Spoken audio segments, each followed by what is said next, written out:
এ যেন বাংলার গ্রামীণ পরিষেবার এক করুণ চিত্র।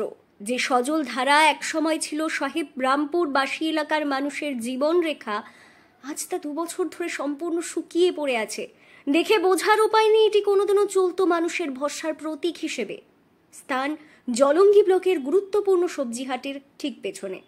প্রায় 7 বছর আগে জনস্বাস্থ্য কারিগরি দপ্তরের তত্ত্বাবধানে এটি বসানো হয়েছিল, কিন্তু দীর্ঘদিনের অবহেলা ও সংস্কারের অভাবে এটি এখন স্রেফ ব্যবহার অযোগ্য কংক্রিটের কাঠামো। যেখানে মুখ্যমন্ত্রী মমতা বন্দ্যোপাধ্যায়ের একাধিক জনমুখী প্রকল্প স্বস্তি দিচ্ছে, সেখানে এই গুরুত্বপূর্ণ পানীয় জলের উৎসটি কেন অবহেলায় নষ্ট হচ্ছে? স্থানীয়রা প্রশ্ন তুলছেন, এমন অব্যবস্থা কি সরকারের ভাবমূর্তি ক্ষুণ্ণ করছে না? রাকিবুল ইসলাম রকি বলেছেন, আমি ইতিমধ্যেই বিষয়টি ঊর্ধ্বতন কর্তৃপক্ষকে জানিয়েছি। জলঙ্গি পঞ্চায়েত সমিতির সভাপতি এই বিষয়ে আগে কিছু জানতাম না, এখনই পিএইচই দপ্তরে জানাবো বলে জানিয়েছেন। ক্ষুব্ধ সাহেবরামপুরের বাসিন্দারা প্রতিশ্রুতিতে আর ভরসা রাখতে রাজি নন। তাদের স্পষ্ট বার্তা, প্রকল্পের ফল আমরা চাই, প্রতিশ্রুতি নয়।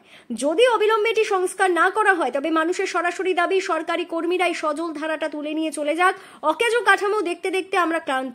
দ্রুত শেয়ার করুন যাতে কর্তৃপক্ষের নজরে আসে। আপনারা দেখছেন গ্রাম বাংলা নিউজ, সবার সাথে সবার পাশে। রাতে কেউ জল টল পায় না, মানুষ চলে যায়, অনেক মানুষের অসুবিধা হয়। কি চাইছেন? আমরা চাইছি যে সজল ধারাটা ঠিক করুক, মানুষের উপকার হবে। জল খাওয়া হচ্ছে না। তিনবার পঞ্চায়েত থেকে ইনকোয়ারি করেছে, ভিডিও অফিস ইনকোয়ারি করে গেছে, ভিডিও থেকে ইনকোয়ারি করে গেছে দুবার, একবার পঞ্চায়েত ইনকোয়ারি করে গেছে।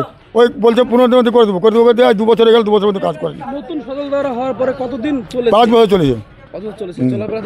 হ্যাঁ, নষ্ট দেবো। আমরা মেরামত করি, চালু করে দিতে হয়।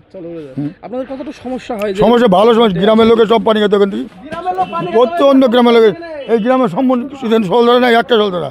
এখান থেকে গোটা গ্রামে 7 ঘাট দেওয়ার পর্যন্ত লোক লিয়ে যেত এখান থেকে পানি। 2 বছর হতে চললো, এখন 2 বছর পূজা নি, কিন্তু 2 বছর হতে চললো। এই বর্ষাতে 1 বছর পানি গেছে। হ্যাঁ, তাড়াতাড়ি ঠিক হয়, এটা আমরা চাইছি। করিম শেখ, সাহেবরামপুর। এখানে ভিডিও অফিস থেকে দুবার আমরা রিপোর্ট করেছি, ভিডিও অফিসে দুবার ইনকোয়ারি করে গেছে।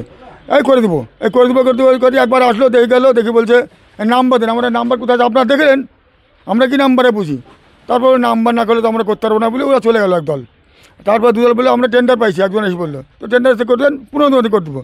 এই করছে ধরেন, টেন্ডার পাওয়া বলা সমস্যা পড়ে গেল, কাজ হচ্ছে না। আমাদের এখানকার গ্রামের বিরাট সমস্যা, এখান থেকে প্রচণ্ড লোকে জল খেত। দুষ্টু মিষ্টু কেক শপ, দুষ্টু মিষ্টু কেক শপ। জন্মদিনের কেক মানে সাগরপাড়ার দুষ্টু মিষ্টু কেক শপ।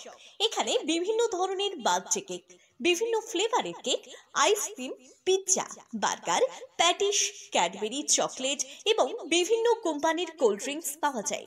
নামি দামি কোম্পানির মিনারেল ওয়াটার পাইকারি ও খুচরো বিক্রয় করা হয়। এখানে বিভিন্ন অনুষ্ঠানে আইসক্রিমের অর্ডার এবং প্যাকেটজাত জলের অর্ডার নেওয়া হয়। এছাড়াও হোম ডেলিভারির ব্যবস্থা রয়েছে। ঠিকানা মনে রাখবেন, Sagarpara bus stand, Sagarpara, Murshidabad. Proprietor Subir Sarkar. যোগাযোগ 7872884922।